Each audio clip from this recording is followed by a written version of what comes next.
ಇವತ್ತು ಪ್ರಮುಖವಾಗಿ ಪೂಜ್ಯ ಶಿವಕುಮಾರ್ ಮಹಾಸ್ವಾಮೀಜಿಯವರು ಸಿದ್ಧಗಂಗಾ ಮಠದ ಪೀಠಾಧ್ಯಕ್ಷರಾಗಿ ಸುಮಾರು 89 ವರ್ಷಗಳ ಕಾಲ ನಿರಂತರವಾದಂಥ ಪರಮಶ್ರೇಷ್ಠ ಸಂತರಾಗಿ ನಾಡಿಗೆ ಅಕ್ಷರ ದಾಸೋಹ, ಶಿಕ್ಷಣ ದಾಸೋಹ ಮತ್ತು ಆಶ್ರಯ ದಾಸೋಹದ ಮುಖಾಂತರ ಅವರು ಸಲ್ಲಿಸಿರ್ತಕ್ಕಂಥ ಸೇವೆ ಒಂದು ಧಾರ್ಮಿಕ ಕ್ಷೇತ್ರದಲ್ಲಿ, ಧಾರ್ಮಿಕ ಕ್ಷೇತ್ರ ಒಂದೇ ಅಲ್ಲ, ಶೈಕ್ಷಣಿಕ ಕ್ಷೇತ್ರ ಮತ್ತು ಸಾಮಾಜಿಕ ಕ್ಷೇತ್ರಗಳಲ್ಲಿ ವಿಶೇಷವಾಗಿ ಕೃಷಿಕ ಸಮಾಜಗಳ ಬಗ್ಗೆ ನಿರಂತರವಾದಂಥ ಒಂದು ಬದ್ಧತೆಯನ್ನು ಹೊಂದಿದ್ದಂಥ ಪರಮ ಪೂಜ್ಯರು ನಾಡಿನ ಹಲವಾರು ಕುಟುಂಬಗಳ, ಬಡ ಕುಟುಂಬಗಳ ಮಕ್ಕಳಿಗೆ ಶಿಕ್ಷಣವನ್ನು ಕೊಡ್ತಕ್ಕಂಥದ್ರಲ್ಲಿ ಯಾವುದೇ ಒಂದು ಜಾತಿಗೆ ಸೀಮಿತವಾಗದೆ ಸಮಾಜದ ಎಲ್ಲ ವರ್ಗದ ಮಕ್ಕಳಿಗೆ ಉತ್ತಮವಾದಂಥ ಶಿಕ್ಷಣವನ್ನು ಕೊಡ್ತಕ್ಕಂಥದ್ರಲ್ಲಿ ನಮ್ಮ ಒಂದು ದೇಶಕ್ಕೆ ಮಾದರಿಯಾಗಿ ಈ ಒಂದು ಧಾರ್ಮಿಕ ಸಂಸ್ಥೆ ಅವರ ಒಂದು ನೇತೃತ್ವದಲ್ಲಿ ಅತ್ಯಂತ ಯಶಸ್ವಿಯಾಗಿ ಹಲವಾರು ಕುಟುಂಬಗಳ ಬದುಕಿಗೆ ದಾರಿದೀಪವಾಗಿ ಅವರು ಕೊಟ್ಟಿರತಕ್ಕಂಥ ಸೇವೆ ಏನಿದೆ ಅದು ಬಹುಶಃ ಚಿರಸ್ಥಾಯಿಯಾಗಿ ನಿಲ್ತಕ್ಕಂಥ ಒಂದು ಸೇವೆ. ಅದು ಪರಮ ಪೂಜ್ಯರು ಅತ್ಯಂತ ಒಂದು ಸರಳತೆಯನ್ನು ನಾವೇನು ಕಾಣ್ತಾ ಇದ್ವಿ. ಯಾವುದೇ ರಾಜಕೀಯದ ಸೋಂಕಿಗೆ ಅವರನ್ನು ದೂಡ್ಕೊಳ್ಳದೆ, ಯಾವುದೇ ವ್ಯಕ್ತಿಗಳು ಅವರ ಹತ್ರ ಅವರ ಆಶೀರ್ವಾದವನ್ನು ಪಡೆಯಲಿಕ್ಕೆ ಹೋದಾಗ ಅತ್ಯಂತ ನಿಷ್ಕಲ್ಮಶವಾದಂತಹ ಒಂದು ಆಶೀರ್ವಾದಗಳನ್ನು ಮಾಡ್ತಾ ಇದ್ದಂತ ಮತ್ತು ನಮಗೆ ಮಾರ್ಗದರ್ಶನ ಕೊಡ್ತಕ್ಕಂಥದ್ರಲ್ಲಿ ಹಲವಾರು ಸಂದರ್ಭಗಳಲ್ಲಿ ಒಂದು ಉತ್ತಮವಾದಂತಹ ತಿಳುವಳಿಕೆಯನ್ನು ಮೂಡಿಸ್ತಕ್ಕಂಥದ್ರಲ್ಲಿ ನಮ್ಮೆಲ್ಲರ ಒಂದು ದಾರಿ, ಒಂದು ಉತ್ತಮವಾದಂತಹ ಮಾರ್ಗದಲ್ಲಿ ಹೋಗ್ತಕ್ಕಂಥ ನಿಟ್ಟಿನಲ್ಲಿ ಅವರು ಹಲವಾರು ಸಂದರ್ಭದಲ್ಲಿ ನಮಗೆ ಕೊಟ್ಟಂತ ಸಲಹೆಗಳನ್ನು ಇವತ್ತು ನಾನು ಸ್ಮರಿಸಿಕೊಳ್ಳಿಕ್ಕೆ ಬಯಸ್ತೀನಿ. ಅಧ್ಯಕ್ಷರೇ, ಅವರು ನಾನು ಪ್ರತಿನಿಧಿಸತಕ್ಕಂಥ ರಾಮನಗರ ಜಿಲ್ಲೆಯ ಮಾಗಡಿ ತಾಲೂಕಿನ ವೀರಾಪುರ ಗ್ರಾಮದಲ್ಲಿ ಜನಿಸಿ 1930ರಲ್ಲಿ ಅತ್ಯಂತ ಕಿರಿಯ ವಯಸ್ಸಿನಲ್ಲಿ ಈ ಒಂದು ಸನ್ಯಾಸ ದೀಕ್ಷೆಯನ್ನು ಪಡೆಯತಕ್ಕಂಥದ್ರ ಮುಖಾಂತರ ಸುದೀರ್ಘವಾದಂತಹ ಅವರ ಒಂದು ಗುರು ಪರಂಪರೆಯ ಶ್ರೇಷ್ಠತೆಯನ್ನು ಕಾಪಾಡಿಕೊಂಡು ಬರ್ತಕ್ಕಂಥದ್ರಲ್ಲಿ ನಮ್ಮೆಲ್ಲರ ಮುಂದೆ ಅವರ ಒಂದು ಜೀವನವನ್ನು ನಾವೇನು ಕಂಡಿದ್ದೇವೆ. ನನಗೆ ಒಂದು ಅತ್ಯಂತ ಜೀವನದಲ್ಲಿ ಒಂದು ಮಹತ್ವವಂತ ಕ್ಷಣವನ್ನು ನಾನು ಪಡೆದಿದ್ದೆ ಅಂತಕ್ಕಂಥದ್ದು ಸ್ಮರಿಸಿಕೊಳ್ಳಲಿಕ್ಕೆ ಬಯಸ್ತಕ್ಕಂಥದ್ದು.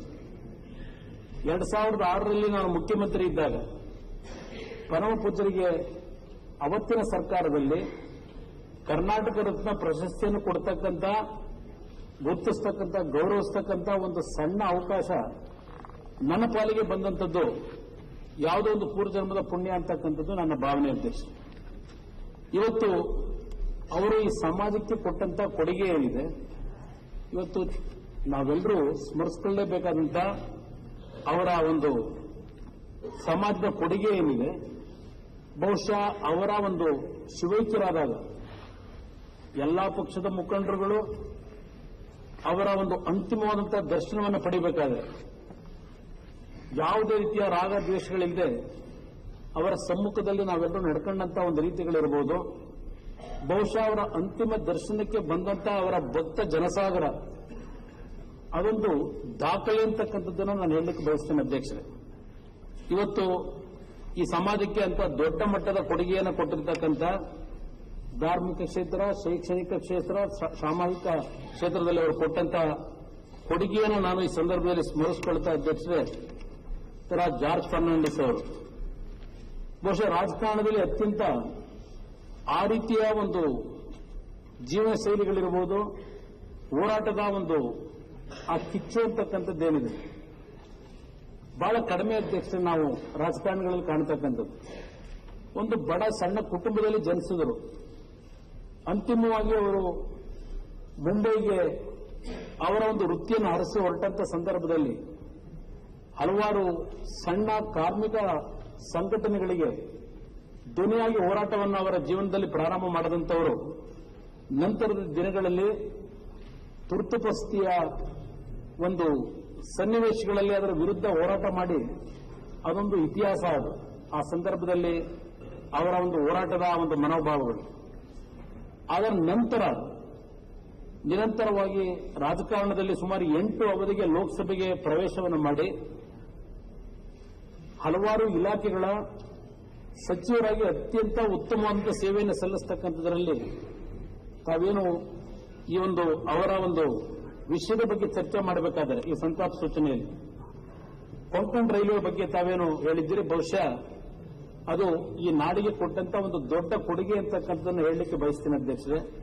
ಅವರು ರೈಲ್ವೆ ಸಚಿವರಾಗಿ, ಕೈಗಾರಿಕಾ ಸಚಿವರಾಗಿ, ಅಲ್ಲಿಂದ ಪ್ರಮುಖವಾಗಿ ರಕ್ಷಣಾ ಇಲಾಖೆಯ ಸಚಿವರಾಗಿ ಈ ದೇಶಕ್ಕೆ ಕೊಟ್ಟಿರತಕ್ಕಂಥ ಕೊಡುಗೆ ಅತ್ಯಂತ ಅಪಾರವಾದಂಥದ್ದು. ಬಹುಶಃ ಇಲ್ಲಿರ್ತಕ್ಕಂಥ ಹಲವಾರು ಹಿರಿಯರು, ಅದರಲ್ಲೂ ಪ್ರಮುಖವಾಗಿ ನಮ್ಮ ಸಿದ್ದರಾಮಣ್ಣ ಅವರು ಇದ್ದಾರೆ, ಅವರಿಗೆ ಅತ್ಯಂತ ನಿಕಟ ಸಂಪರ್ಕ ಇರ್ತಕ್ಕಂಥ ದಿನಗಳನ್ನು ನಾನು ಹಿಂದಿನ ದಿನಗಳಲ್ಲಿ ನಾವೆಲ್ಲ ಸಣ್ಣ ಹುಡುಗರುಗಳು ಅಧ್ಯಕ್ಷ, ನಾವೇನು ರಾಜಕಾರಣಕ್ಕೆ ಬಂದಿರಲಿಲ್ಲ. ನಮ್ಮ ಒಂದು ಅವತ್ತಿನ ಒಂದು ಅಂಡೇಡ್ ಜನತಾದಳ ಅಂತಕ್ಕಂಥದ್ದೇನಿತ್ತು, ಅವರೆಲ್ಲರೂ ಸಹಪಾಠಿಗಳಾಗಿ ಏನು ಕೆಲಸ ಮಾಡಿದ್ದಾರೆ.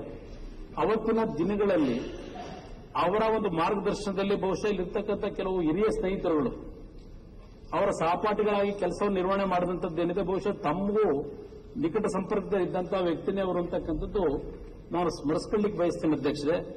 ಬಹುಶಃ ಇವತ್ತಿನ ರಾಜಕಾರಣದಲ್ಲಿ ಆ ರೀತಿಯ ಒಂದು ಸರಳತೆ, ಪ್ರಾಮಾಣಿಕತೆಯಿಂದ ಜೀವನವನ್ನು ನಿರ್ವಹಣೆ ಮಾಡತಕ್ಕಂಥದ್ದು ಅತ್ಯಂತ ಕಷ್ಟದ, ಕಠಿಣವಾದಂತಹ ಸನ್ನಿವೇಶಗಳನ್ನು ಇವತ್ತೇನು ಕಾಣ್ತಾ ಇದ್ದೇವೆ. ಅವರು ಈ ನಾಡಿಗೆ ಸಲ್ಲಿಸಿರ್ತಕ್ಕಂಥ ಸೇವೆಯನ್ನು ನಾನು ಈ ಸಂದರ್ಭದಲ್ಲಿ ಸ್ಮರಿಸಿಕೊಳ್ಳಿಕ್ಕೆ ಬಯಸ್ತಾ ಇದ್ದೇನೆ ಅಧ್ಯಕ್ಷ.